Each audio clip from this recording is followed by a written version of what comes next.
महाभारत ऋषि वेद व्यास ने लिखी थी, right? Right? Hello guys, welcome back to my channel Hriday. This is day 3 of reading the Mahabharata with me. In my last video, I discussed with you guys about how Hindu scriptures are classified under two different categories, one being Shruti and the other being Smriti. And I also explained to you guys how Mahabharata belongs under the Smriti category. आज हम इसी discussion को एक level और ऊपर लेकर जाने वाले हैं. The question that I'm going to be addressing today may sound very simple and basic, but the answer to that question is very complex. The question is, Mahabharat किसने लिखी, कब लिखी, and सबसे important, कैसे लिखी? I genuinely want you guys to watch today's video until the very end because as I was exploring about this topic, I came across a lot of new information that मुझे genuinely पता भी नहीं था कि ऐसा भी है. And I'm pretty sure you'll also be surprised with all the information that's packed into this video today. I do want to give one disclaimer that today's video is slightly more on the speculative side. I think that is also very necessary because with all these scriptures and whatever is written into these books, आप actually claim तो नहीं कर सकते कि ऐसा ही था वैसा था because nobody went in the past and saw actually what happened. So it is mostly all speculations and critical thinking and some common sense. So yeah, let's begin.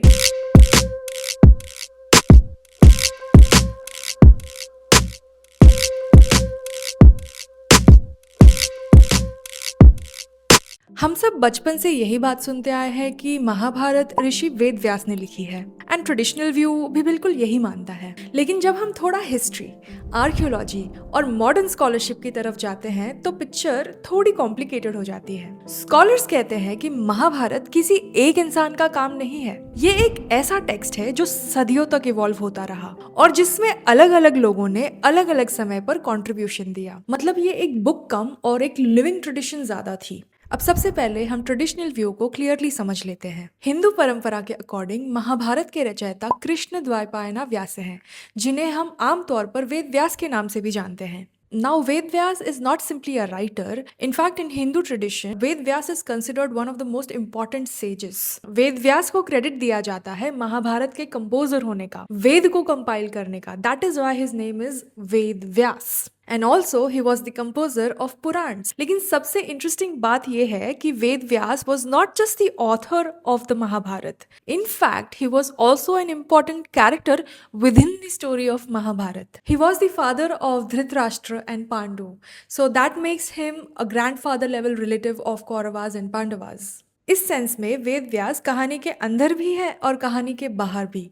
And that is what makes Mahabharata pretty unique. Now there is a very common traditional story that floats around कि वेद व्यास ने ये महाभारत की जो पूरी कहानी है ये अपने मन में कंपोज की थी एंड इसे लिखने का काम लॉर्ड गणेश ने किया था. But Lord Ganesh wrote this book under a condition. उनकी एक शर्त थी कि जब वेद व्यास इस एपिक को डिक्टेट करेंगे तो उन्हें ये एपिक को बिना रुके डिक्टेट करना है. अगर वो कहीं भी रुक जाते हैं, if he stops, Ganesh ji is going to stop writing the book. पर वेद व्यास कोई आम इंसान थोड़ी थे, वो भी स्मार्ट थे. उन्होंने एक काउंटर कंडीशन रख दी. उन्होंने कहा कि गणेश जी को हर श्लोक लिखने से पहले उसका मीनिंग समझना होगा. इस तरह जब भी कोई कॉम्प्लेक्स वर्स आता, that would buy some time for Ved Vyas ji to think about the next verse, क्योंकि Ganesh ji is stuck in decoding what that shlok means. I personally haven't heard this story, but I think this exists out in the world. अब चलते हैं उस perspective पर जो शायद आपने school की हिस्ट्री बुक्स या फिर डॉक्यूमेंट्रीज में सुना होगा. Scholarly view. मॉडर्न हिस्टोरियंस और टेक्सचुअल स्कॉलर्स मानते हैं कि महाभारत कोई एक सिटिंग में लिखी हुई किताब नहीं है. ये एक कॉम्पोजिट एपिक है जो कई सदियों तक धीरे धीरे डेवलप हुई. शुरुआत में महाभारत लिखी ही नहीं गई थी. ये एक ओरल ट्रेडिशन थी, मतलब लोग इसे याद रखते थे और फिर एक दूसरे को सुनाते थे. इस काम में दो तरह के लोग इंपॉर्टेंट थे.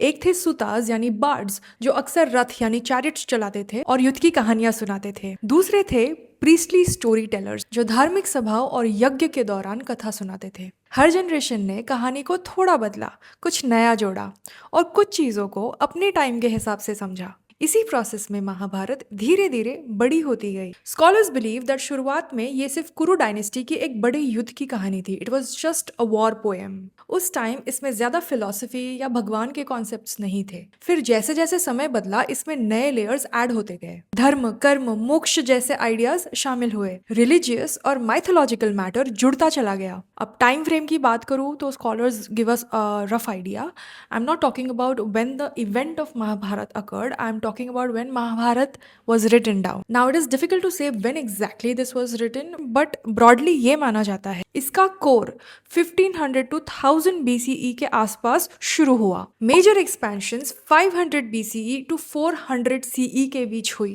और जो फाइनल रिटन फॉर्म हमें मिलता है वो गुप्ता पीरियड के time around 4th century CE के आसपास स्टेबलाइज हुई। Now I know it is a little difficult to imagine all these timelines, but the point is that it was a long, gradual process. Now, a very natural question should pop in your head कि अगर इतने सारे लोग involved थे, then why do we still just credit Ved Vyas for writing this book? इसके पीछे एक बहुत ही इंटरेस्टिंग एक्सप्लेनेशन है। स्कॉलर्स कहते हैं कि व्यास शायद एक पर्सनल नाम नहीं बल्कि एक टाइटल हो सकता है। संस्कृत में व्यास का मतलब होता है जो चीजों को अरेंज करे, कंपाइल करे, ऑर्गेनाइज करे। हो सकता है कि कोई एक ओरिजिनल व्यास थे या फिर व्यास नाम की एक लीनिएज थी जिन्होंने अलग अलग जगह पर बिखरे हुए मटेरियल को एक कोहेरेंट स्ट्रक्चर दिया और बाद के राइटर्स ने जब भी कुछ नया ऐड किया तो उसे व्यास के नाम से जोड़ दिया ताकि टेक्स्ट को अथॉरिटी और स्टेटस मिल सके। टेक्स्ट खुद भी हमें ये हिंट देता है कि ये शायद एक इंसान का काम नहीं है। सबसे पहली बात, लेंथ का इशू। सबसे पुराने वर्जन में महाभारत में लगभग 24,000 वर्सेस या 24,000 श्लोक मिलते हैं, जबकि आज जो स्टैंडर्ड वर्जन हम जानते हैं उसमें 1 लाख से भी ज्यादा श्लोक हैं। लैंग्वेज और राइटिंग स्टाइल भी जगह जगह पर बदलता है। कहीं वैदिक आइडियाज मिलते हैं, कहीं उपनिषद की फिलॉसफी मिलती है और कहीं भक्ति मूवमेंट के कॉन्सेप्ट्स मिलते हैं। ये डाइवर्सिटी क्लियरली दिखाती है कि टेक्स्ट टाइम के साथ इवॉल्व हुआ। 20th सेंचुरी में पुणे के भंडारकर ओरिएंटल रिसर्च इंस्टीट्यूट यानी बोरी ने महाभारत पर एक मैसिव प्रोजेक्ट शुरू किया। So what they did was they collected more than 1200 written manuscripts from all over the country and they compared it. और उनका गोल था सबसे पुराना और कॉमन वर्जन रिकंस्ट्रक्ट करना जो ओरिजिनल वर्जन के सबसे करीब था। What they concluded was that yes, Mahabharata did evolve over time but tradition and respect के तौर पर आज भी वेद व्यास को ही इसका क्रेडिट दिया जाता है। Now let's come to the next question. Was Ved Vyas actually a living, breathing historical figure? Now answering this is not a simple yes or a no. It's more complicated than that. So what we are going to do is we are going to speculate. Now let's see what we do know. हमें ये पता है कि उनका पूरा नाम कृष्ण द्वैपायन व्यास है। हम उनके नाम का भी अंदाजा लगा सकते हैं। द्वैपायन इसलिए क्योंकि उनका जन्म एक नदी के बीच आइलैंड यानी द्वीपा पर हुआ था। आइलैंड मीन्स द्वीपा। We also know about his parents. They were Rishi Parashar and Satyavati. I'm not acquainted with these two characters. I'm pretty sure they'll come in the story of Mahabharat, but it's common knowledge that he was the son of Rishi Parashar and Satyavati. According to traditional view, Vyas was absolutely a living, breathing historical figure. उनका पूरा नाम, family background, parents, disciples, सब कुछ text में detail में मिलता है। ये भी माना जाता है कि उन्होंने महाभारत युद्ध को अपनी आंखों से देखा था और बाद में अपने शिष्य वैशंपायना को ये एपिक सिखाई। इन शॉर्ट, इस व्यू के हिसाब से व्यास जी की उम्र तो बहुत लंबी थी। उन्होंने ही महाभारत भी लिखी, वेद को भी कंपाइल किया और पुराण भी कंपोज किए। बिलीवर्स के लिए वो उतने ही रियल है जितने कोई भी एंशिएंट ऋषि या kings, but modern historians are a little cautious about this. उनका कहना है कि हमें व्यास जी के एग्जिस्टेंस का कोई डायरेक्ट आर्कियोलॉजिकल एविडेंस अभी तक नहीं मिला है, जैसे कोई इंस्क्रिप्शन या फिर कोई coin. So they keep this possibility कि Vyas ji could be a symbolic figure और Vyas could be a title. But like I said, India had a long history of oral tradition rather than a written one, so this is very common. फिर भी certainty या कोई physical evidence के बिना इसे prove करना थोड़ा मुश्किल है। Now let's move on to our next question. Mahabharata time के साथ बदली कैसे? Scholars इस evolution को 3 बड़े stages में समझते हैं। सबसे पहले आई जया, जिसमें 8,000 to 9,000 श्लोक थे। This was a pure heroic war epic. The focus of the story was purely on war, heroism, strategy, fate. फिर ये बढ़कर भारत बनी, जिसमें अराउंड 24,000 श्लोक हो गए। इस स्टेज पर मॉरल डिस्कशंस, फैमिली ट्री यानी जीनियोलॉजीज, ब्रॉडर सोशल कंसर्न्स, और युद्ध के और भी डिटेल डिस्क्रिप्शंस जोड़ दिए गए। पहले ये स्टोरी सिर्फ वॉरियर्स के लिए थी, फिर ये पूरी सोसाइटी के लिए बन गई और फाइनली 500 BC से 100 CE के बीच ये एपिक अराउंड 1 लाख प्लस श्लोक जितनी बड़ी हो गई और इसे महाभारत कहा जाने लगा। इस स्टेज पर भगवत गीता जैसे फिलोसॉफिकल टेक्स्ट्स, कर्म मोक्ष और धर्म जैसे कॉम्प्लेक्स आइडियाज इसका हिस्सा बने। पहले कृष्ण जी को एक हीरो की तरह दिखाया गया था, पर इस स्टेज में वो सुप्रीम डिवाइन यानी भगवान के रूप में दिखने लगे। विष्णु नारायण की थियोलॉजी भी इसमें मर्ज हो गई। धर्मशास्त्रास के आइडियाज जैसे राजाओं का कर्तव्य, कास्ट की बातें, वुमेन की ड्यूटी, ये सारी चीजें ऐड की गई। बहुत सारे फेमस उपाख्यान यानी सब स्टोरीज लाइक नल दमयंती, शकुंतला और सावित्री इसका हिस्सा बनी। So this kind of became an encyclopedia of the evolving Indian thought process. Because this was an oral tradition in the past, इसलिए अलग अलग रीजन्स में इसके अलग अलग वर्जन्स मिलते हैं। North India and south India के मैन्युस्क्रिप्ट्स में काफी डिफरेंसेस भी हैं। कहीं द्रौपदी को ज्यादा फियर्स दिखाया गया है, कहीं ज्यादा काम। कर्ण की नोबिलिटी को बाद के लेयर्स में और ज्यादा हाईलाइट किया गया है। I am pretty sure this happens with you when you are growing up, like आप पहले चीज़ों को बहुत ब्लैक एंड व्हाइट में देखते हो, सही गलत में, और जैसे जैसे आप बड़े होते हो आपको कॉम्प्लेक्सिटी समझ में आती है and then you start looking at the grey. So I think this is what happened with the manuscript as well. जो भी इनिशियल थॉट प्रोसेस था वो लाइक लोगों का थॉट प्रोसेस चेंज जैसे जैसे इवॉल्व हुआ, उन्होंने वो सारी चीज़ें इसमें ऐड कर दी। इससे ये तो समझ में आता है कि महाभारत कोई एक फिक्स्ड बुक नहीं थी, बल्कि इंडिया की हिस्ट्री और कल्चर का एक बहता हुआ दरिया थी। You must B also thinking कि इसको इतना बदला ही क्यों? सिंपल आंसर, रेलेवेंट रहने के लिए। महाभारत कोई डेड बुक नहीं थी, ये एक जीती जागती परंपरा थी। हर जमाने के लोगों ने इसमें अपनी चीजें जोड़ी। उस वक्त के एथिक्स, सही गलत की समझ, नए रिलीजियस आइडियाज, भगवान को मानने के नए तरीके, उस दौर के सोशल कंसर्न, समाज की जरूरतें। इसी वजह से महाभारत अपने बारे में एक बहुत इंपॉर्टेंट चीज बोलती है। And this is a very popular quote. What is found here will be found anywhere, but what is not found here won't be found anywhere. Which means जो यहाँ है वो आपको कहीं भी मिल सकता है, पर जो यहाँ नहीं वो आपको दुनिया में कहीं नहीं मिलेगा। Okay guys, if you're still with me till here, let's churn our brains a little bit more and try to answer one more question. क्या गणेश जी ने सच में महाभारत लिखी थी? और ये कहानी आई कहाँ से?